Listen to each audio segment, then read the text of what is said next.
Welcome back to Richard Munang's channel, where we discuss environmental solutions, environmental solutions to the challenges we face, and climate action solutions, as well as climatepreneurship, by turning environmental challenges into opportunities that creates opportunities, put more money in more pockets, especially of young people.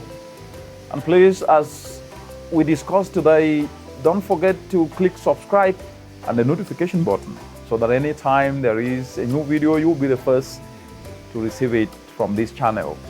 Today, we will talk about poverty and opportunity. Stay tuned, I'll be right back.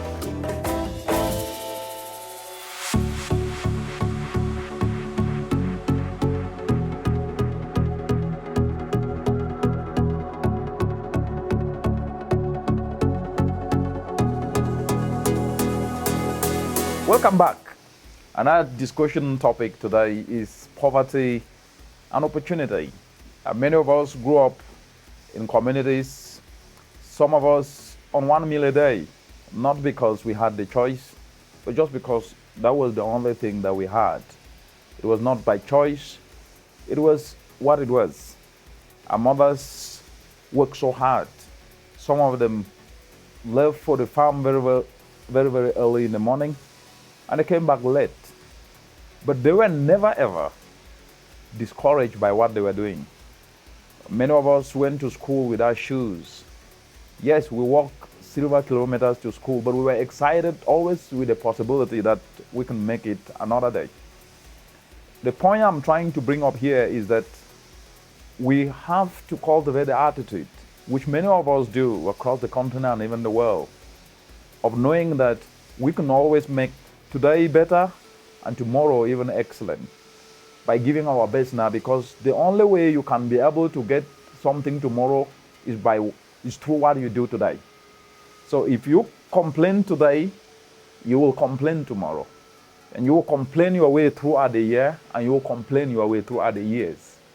And in a decade from today, the problems we were complaining in 2022 will be the same in 2032. It therefore means every challenge that we see, we have to cultivate the attitude of saying, fine, this challenge is here to test me, and I will show the challenge that I am bigger than that challenge. But you need three things. The first is your mind. Your mind. Your mind is very important. If you victimize yourself by saying, I don't have it, I come from a poor family, you will become poorer. If you tell your mind, yes, I grew up in a family where we did not have a lot of opportunity, but I have the potential to reverse that, you'll become more stronger. So move away from victimhood language and say, what can I do? And the question of what can I do should always come after you ask the question, why am I doing what I want to do? Your why is the most important. When you say, why am I doing what I want to do? Why am I learning this skill of turning waste to briquettes, which is an environmental problem, but you want to create a solution for the communities? As we're speaking today, over 700,000 Africans are dying. These are not mere statistics. These are our mothers, our fathers, our brothers and sisters across the continent. They are dying not because they've committed any crime. The only thing that caused this is because they don't have alternatives. They depend on fuel wood, on charcoal, that is choking their lungs, indoor pollution, and causing lives across the continent.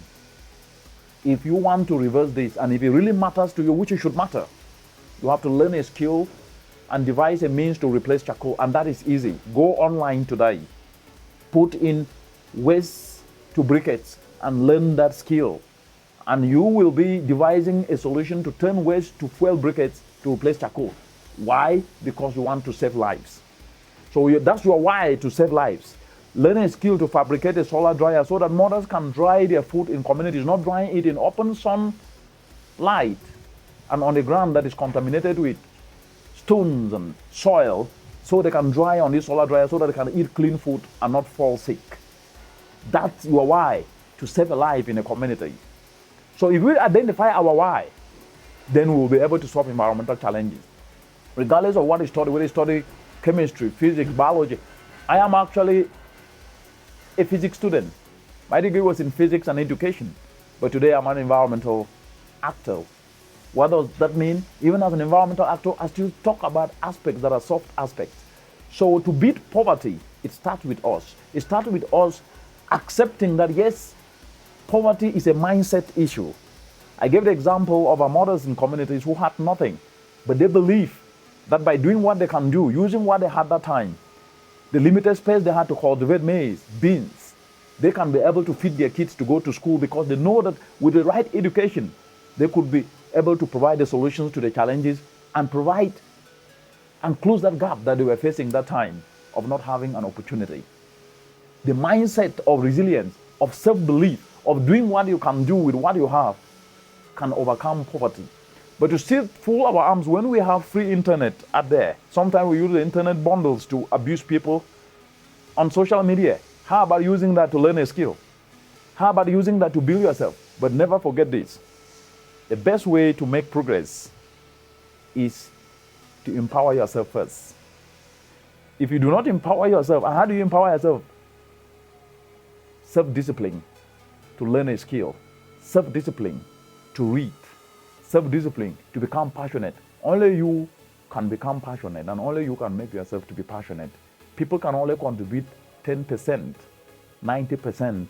You are the one to do it. And steer off from naysayer, oh, you cannot do that, oh, it's so difficult. No, they discourage you. If they say that, then ask them, what have they been doing? Let them allow you to do it, because at the end of the day, you are you. But if you can be able to do something that touch a life in a community, you will inspire more people and create a groundswell of solutions. And from that, people will be coming to you. You will become the go-to point. But if you wait and complain, people will run away from you. Let me tell you the last point. People generally hate negative energy, but they will never tell you. People want to be associated with people that they can learn something because they have their own strengths and they have a gap, and they want that gap to be filled. So when you come with another gap to widen the gap, it doesn't work that way, my friends. Let's become solution providers, and the environment is $1 trillion opportunity to fill gaps in climate change by devising climate simple solutions to fill a gap in our informal sector. Do you know that the informal sector alone have a financial gap of $300 billion? Nobody is closing it. You can do it by just starting off with something simple. And never ever use the language, I don't have money to start. That's defeatist. Learn a skill. Start to do what you can do. Show people that this is what I can do a little bit. And people will come in to help you close that gap. Did you hear that? Start with what you have, not what you hope to have. By then, we will make progress. Thank you.